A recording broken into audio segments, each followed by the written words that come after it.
ជំរាបសួរពុកម៉ែបងប្អូនទាំងអស់គ្នានេះគឺជាថ្នាំបាទអ្នកដែលពិការមួយចំហៀងខ្លួនដោយសារការលើសឈាមលើសជាតិស្ករខ្លាញ់កកក្នុងសរសៃឈាមខ្លាញ់កកក្នុងខួរក្បាល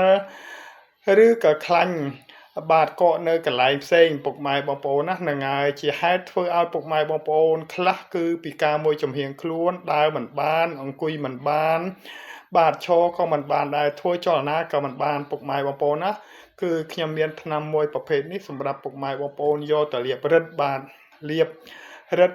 ផងផឹកផងប៉ុន្តែផឹកគឺខ្ញុំមានថ្នាំផ្សេងសម្រាប់ជួយពុកម៉ែបងប្អូន